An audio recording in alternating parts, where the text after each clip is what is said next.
Hello, my name's Suzanne. Today I want to talk to you about the painful feelings that can arise for quite a lot of people around Valentine's Day. And it's that time of year again. You've probably noticed the cards are filling up with shops and gifts, all for Valentine's Day. Everywhere you look, there are hearts and things in red. Pretty soon, the stores will be filled with thousands and thousands of red roses for that special day, which for a lot of people is a time of celebration and joy. But for others, it can be a real trigger. It can really trigger some sad, painful feelings of depression, anxiety.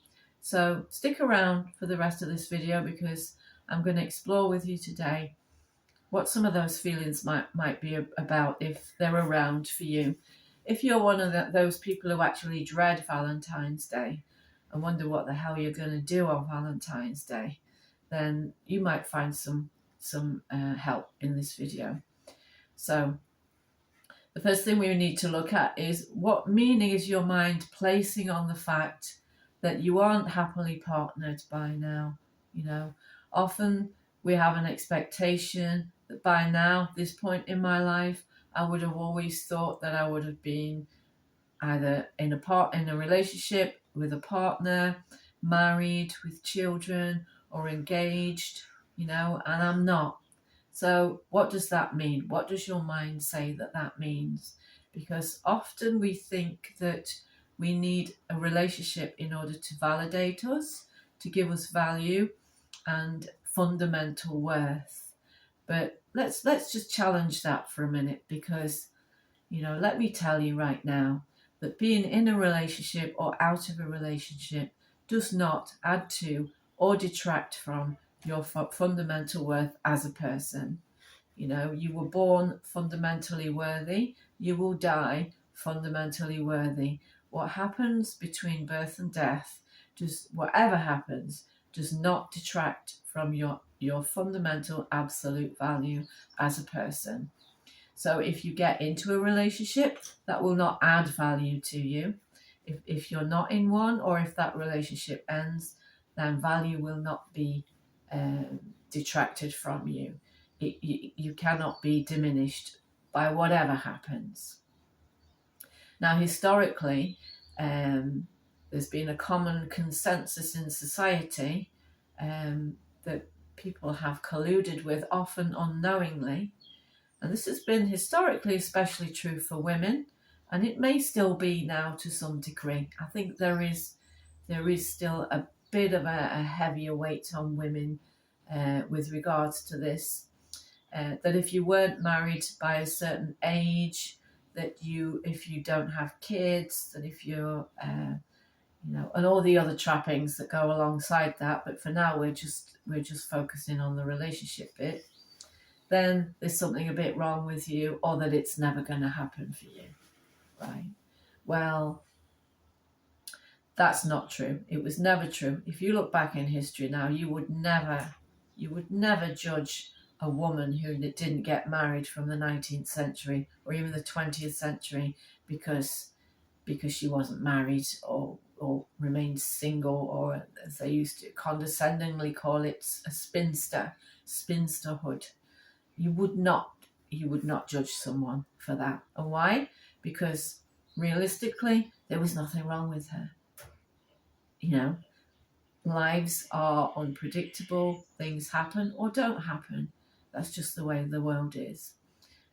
So if unconsciously you're still leveling some of these demands at yourself, then just check in with that. Just ask yourself, how true is that really? How true is it really that because I'm not in a relationship, I'm not as worthy as someone who is? How true is that really?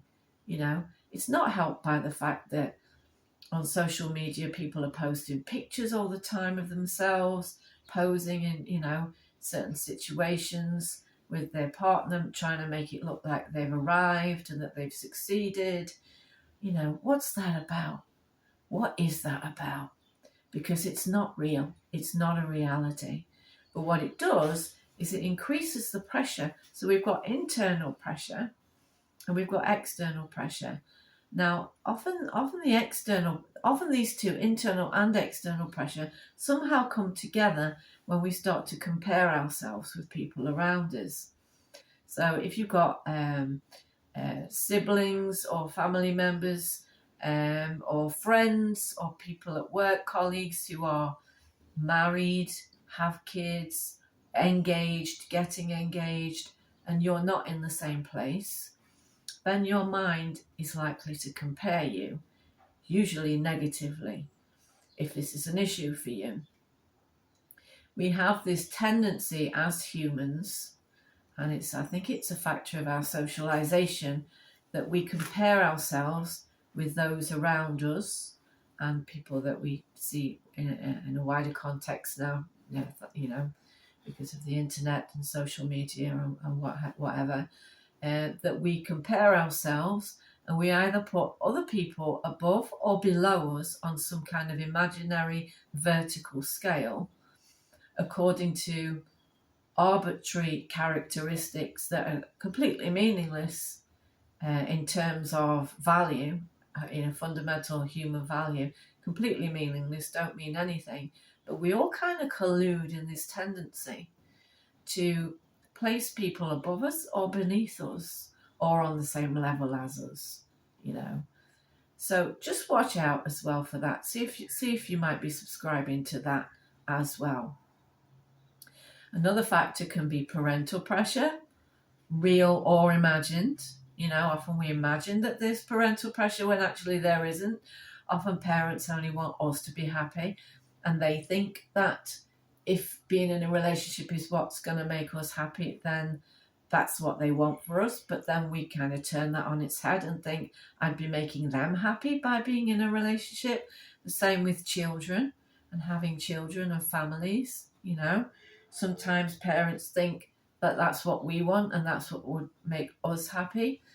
Sometimes, often in fact, it's not that way. Sometimes parents believe they have a right to having grandchildren and that it's our job to produce them. So watch out for that one too, because what we need to ask ourselves here is, whose life is this anyway? Our parents have had their life, your parents have had their life, they've done with it what they will. You don't need to submit yourself to any pressure to make them happy by altering the course of your life in any particular way. It's actually called instrumentalization when parents do that. When some parents instrumentalize their children, even adult children, and expect that they need to do certain things in order for them to be happy. Well, that's absolutely not true. It's not the case. So just watch out for that one too. Now, having said all of that, it's completely normal to want to be in a relationship. It's a completely normal human desire to want to share intimacy, share your life, have children if you want them. Not everybody does, but if you do, it's completely normal and natural to want all of that. So what I'm not saying is, I'm not telling you to not actively go out there and pursue a relationship if that's what you want. But that is a separate thing, a completely separate thing to your self-esteem, because I tell you now, when you get into one, which you probably will at some point, you will be in a relationship at some point. If your self-esteem is not good now, that is not going to improve it in any way. It will not improve it. In fact, what it could make you is vulnerable to abuse and exploitation. So what I would strongly advise you to do, whether you're single or not, is really invest in your own mental health and well-being and in your own emotional development as a person in your own right. Don't wait for a relationship to make you whole, because it won't. Okay. Another thing I want to talk about is dating sites, and I want you to be cautious if you are already engaging in dating sites or thinking about doing so, because there are a lot of horror stories attached to them.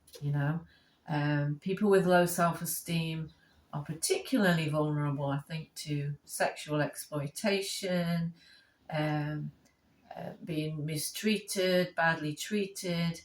So if you do choose to be on a dating site, what I would advise you to do is trust your instincts. Have your BS antenna well calibrated so that if you smell a rat, you don't hang around to check out whether you're right or not, right? You don't give the person too much benefit of the doubt, and then in the process you get hurt along the way, right? So just be aware of that. Okay, I know some people use dating sites quite successfully and they manage it. Other people are a bit more vulnerable, so just be careful with the dating sites. What I would advise you to do instead is, first of all, focus on living your life to the max right now with what you have right now. Focus on health, focus on fitness, physical fitness, mental fitness.